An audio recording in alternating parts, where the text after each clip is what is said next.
don't know how many people have heard of this form of argument called the pre-sup. This is something I learnt about on Discord, at the T-Jump Discord server, in fact, and it's shortened to pre-sup, and I didn't really know what it was about. But it's one of those things that you actually do know about, that you actually use without really realising that you're using it. There are many happy discoveries of this nature, and I found I think a quite useful Wikipedia page on the subject, and it's always nice when you learn about something that is more organised than the way that you've been accustomed to thinking of something. It has, of course, its rhetorical uses, and is useful in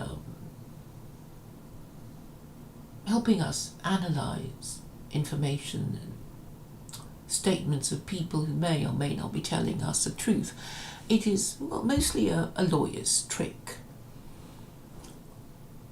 which lawyers either consciously or unconsciously use, and is useful in debate.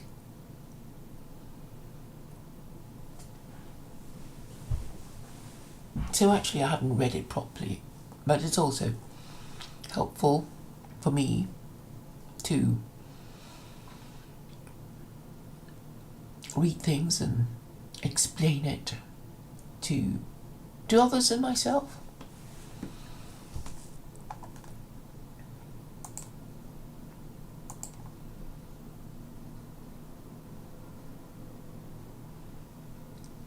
Thank you to concurrent viewers for arriving so promptly.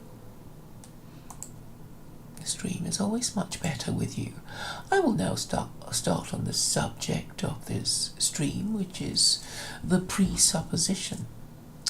In the branch of linguistics known as pragmatics, a presupposition, or PSP, is an implicit assumption about the world or background belief relating to an utterance whose truth is taken for granted in discourse.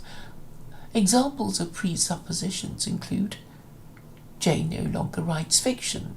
Presupposition: Jane once wrote fiction. And obviously the most famous lawyer's trick, is the one that asks a defendant, when did you stop beating your wife? Another example: have you stopped eating meat? Presupposition: you had once eaten meat. Have you talked to Hans? Presupposition: Hans exists. A presupposition must be mutually known or assumed by the speaker and the addressee for the utterance to be considered appropriate in context. It will generally remain a necessary assumption whether the utterance is placed in the form of an assertion, denial, or question, and can be associated with a specific lexical item or grammatical feature, a presupposition trigger in the utterance.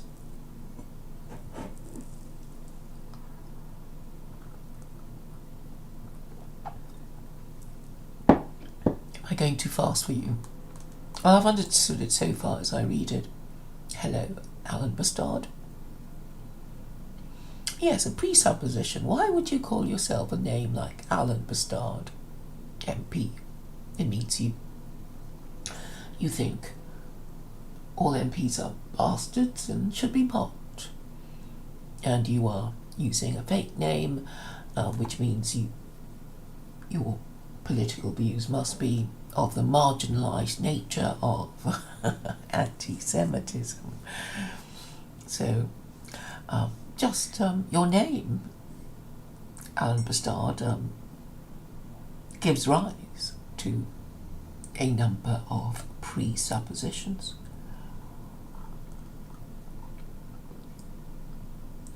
I suppose liberals would call them assumptions. You and your assumptions.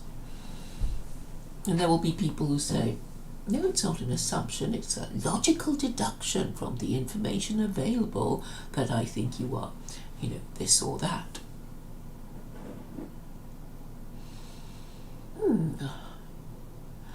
I noticed you in Ralph's stream the other day. It was a bit annoying, wasn't it? I didn't actually hear the whole 6-hour stream, but what I did was curate all the live chat and respond to them and put it on my blog. I don't know if you're aware of that.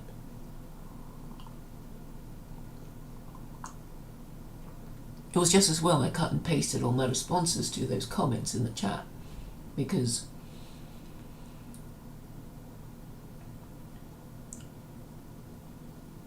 Ralph deleted all of them.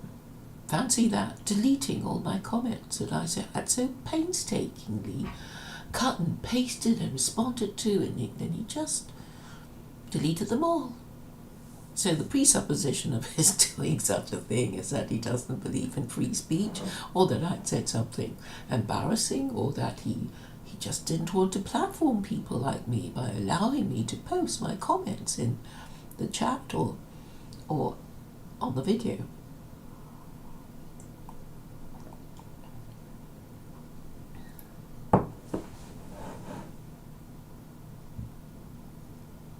I did watch a few episodes of the new Statesman.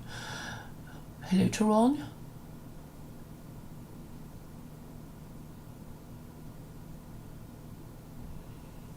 Yes, I know. I don't know why saying what I said about Alan Bastard means I haven't watched Rick Mail in that. I know where it comes from. I mean, I didn't watch it regularly.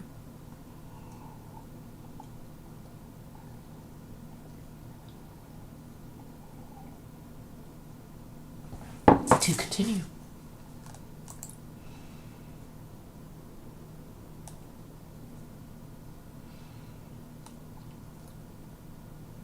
Crucially, negation of an expression does not change its presuppositions.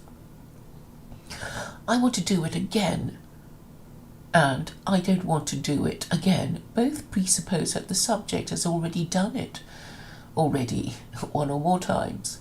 My wife is pregnant, and my wife is not pregnant. Both presuppose that the subject has a wife. In this respect, presupposition is distinguished from entailment and implicature.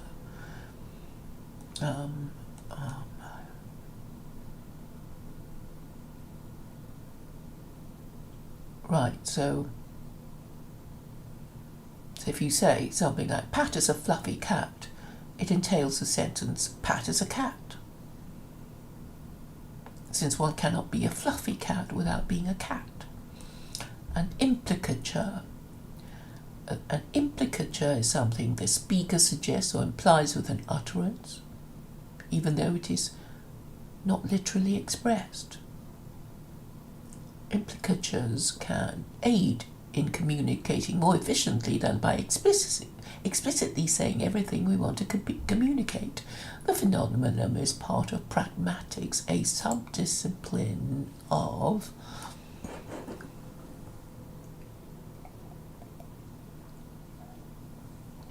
linguistics.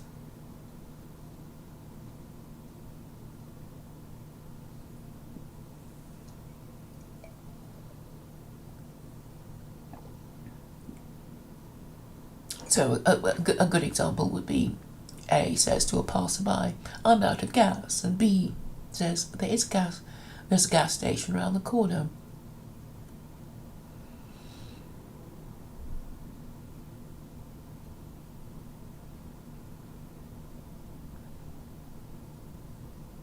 But unfortunately it's closed today.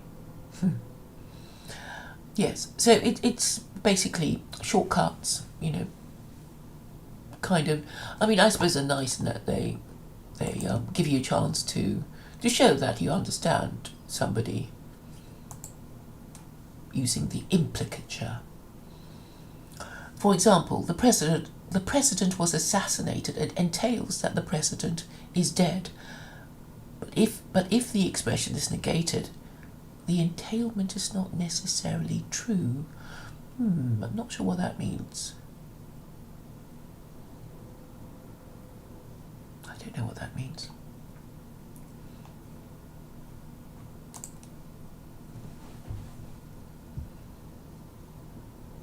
Yes, I know.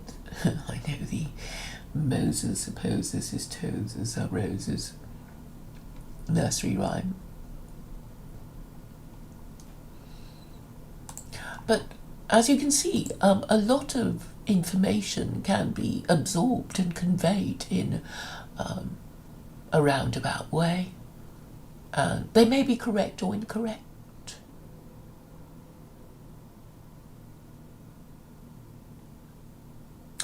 But for example, if you are called, if you are a Holocaust denier, then it is to be supposed that you don't like Jews. Although, in theory, it's possible to. Is it? I guess if we think hard, you can think of a reason to. A reason why a Holocaust denier might not really hate Jews. Well, he could be mad, or he could be mischievous without really, hating Jews. Or is making a point about free speech. Yeah.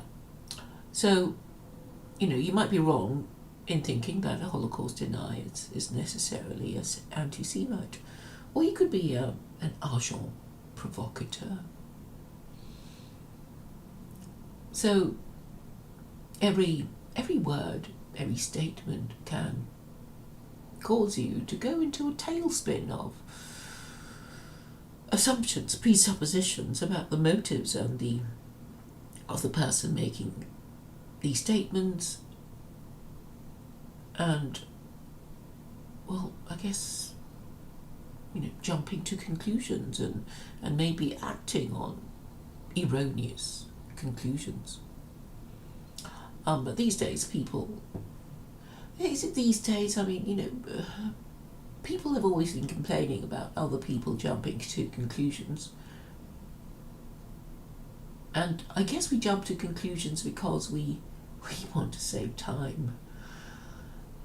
We want to get our retaliation in before the other person has hit us, I guess.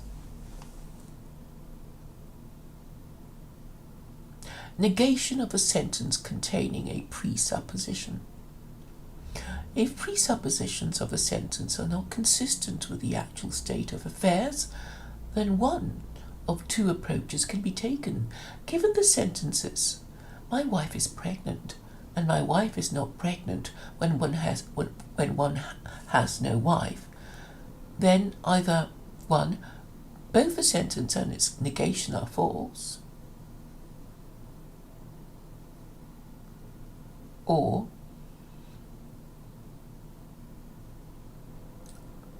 both my wife is pregnant and my wife is not pregnant use a wrong presupposition.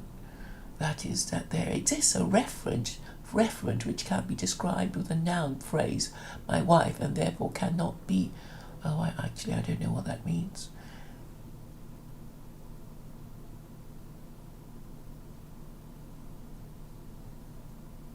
Oh, okay, maybe I don't want to talk about this. Another example is, John thinks that my wife is beautiful, and then the other one is, John said that my wife is beautiful.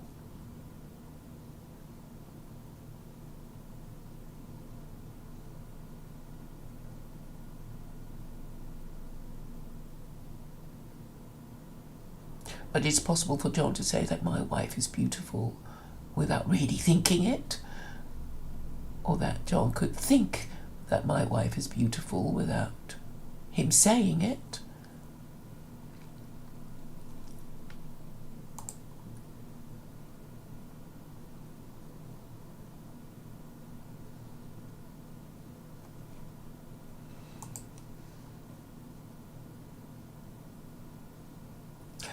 So, I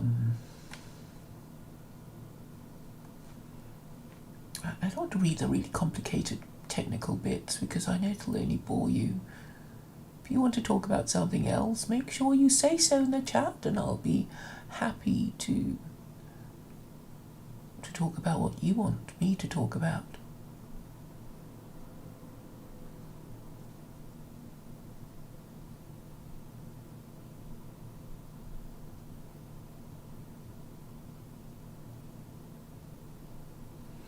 Yeah, I mean the technical terms like indicative conditionals and semantics and pragmatics and plugs and holes.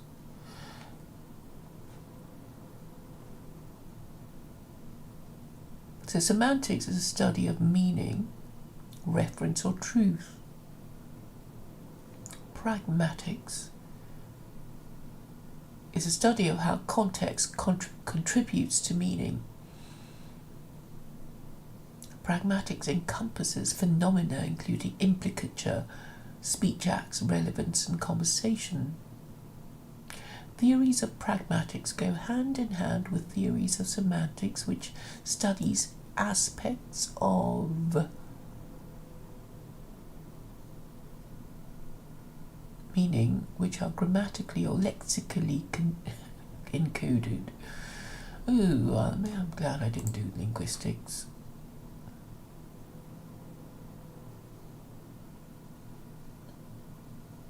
Then I've got definite descriptions, factor verbs.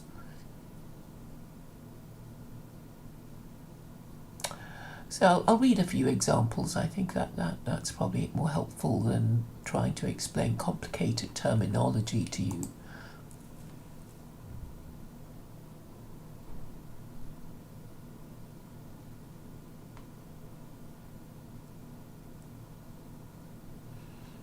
I did read a lot of books about English. I'm quite interested in the subject, and the grammar, idiomatic English. You know, I did do a bit of Latin too.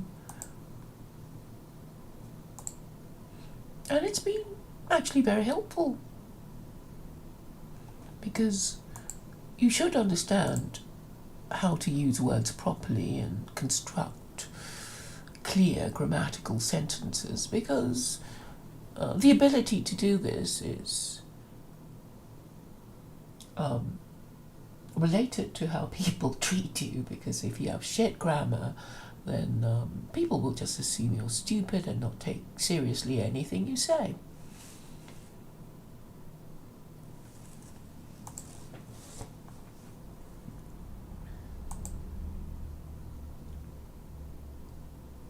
So to give you more examples, there we go.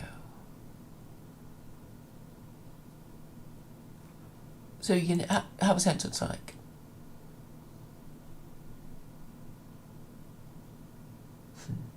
if I have a wife, then my wife is blonde. So, I mean, what can you derive from this sentence? I suppose it means that if I... Okay, let's think of this, the context in which the sentence might be true. If I have a wife, then my wife is blonde.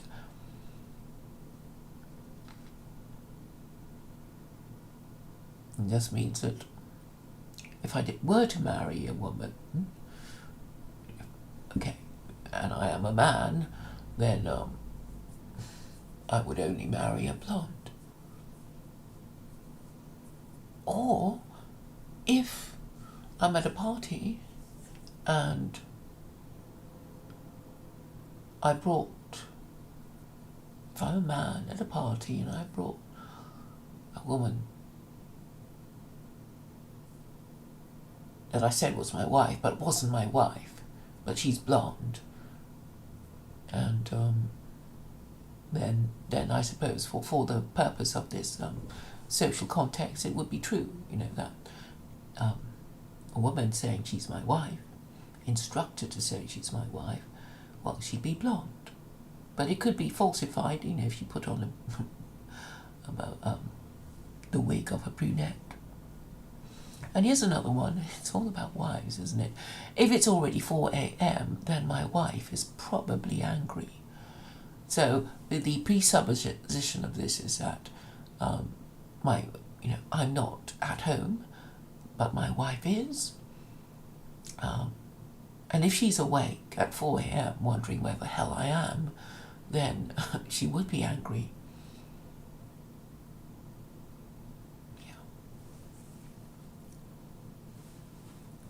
So here there are two further sentences. John saw the man with two heads, with the presupposition that there exists a man with two heads.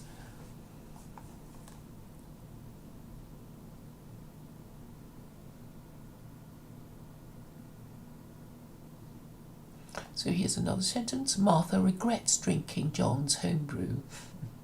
Presupposition. Martha did in fact drink John's homebrew. Frankenstein was aware that Dracula was there. Presupposition. Dracula was in fact there. John realised that he was in debt. Presupposition. John was in fact in debt. It was odd how proud he was. Presupposition. He was in fact proud. Implicative verbs. John managed to open the door. And this implies that John tried to open the door and succeeded. John forgot to lock the door. John ought to have locked or intended to lock the door. So here's another one. John stopped teasing his wife. John had been teasing his wife. Joan began teasing her husband.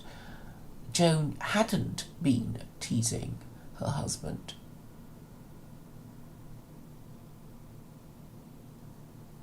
Iteratives. The flying saucer came again, and this implies this presupposes that the flying saucer came before. You can't get gobstoppers anymore presupposes that you once could get gobstoppers. Carter returned to power presupposes that Carter held power before. Temporal clauses.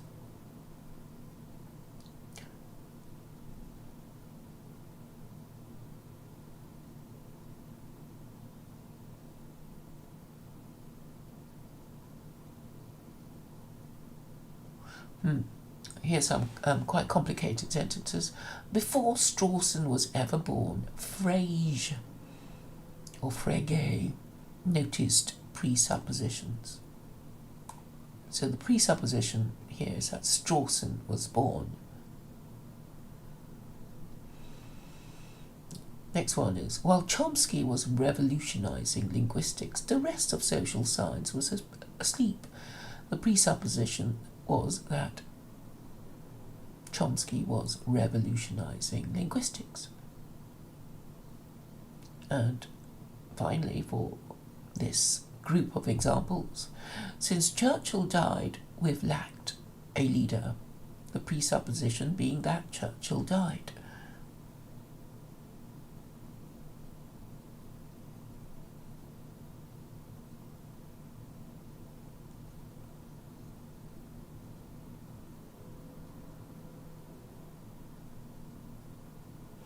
So here's something called a cleft sentence.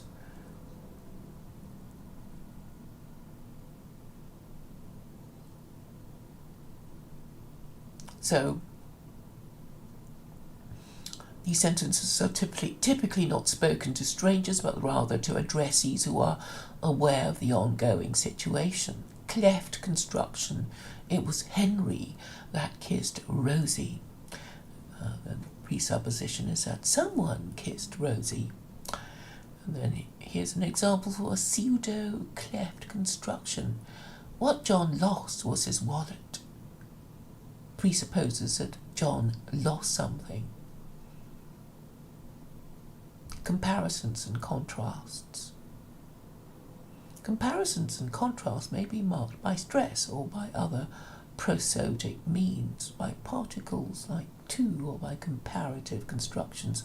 Well, that's why I didn't want to read all that stuff up. Okay, here's an example. Marian called Adolf a male chauvinist, and then he insulted her. So it presupposes that for Marian to call Adolf a male chauvinist would be to insult him.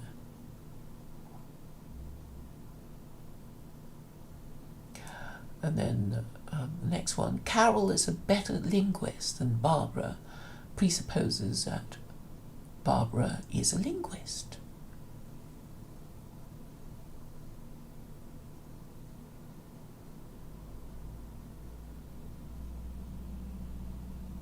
So there's counterfactual conditionals. If the notice had only said minefield in Welsh as well as in English, we would never have lost poor Llewellyn.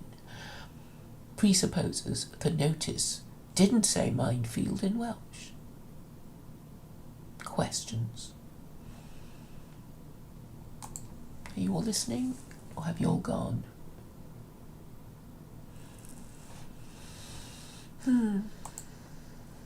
Not many people left.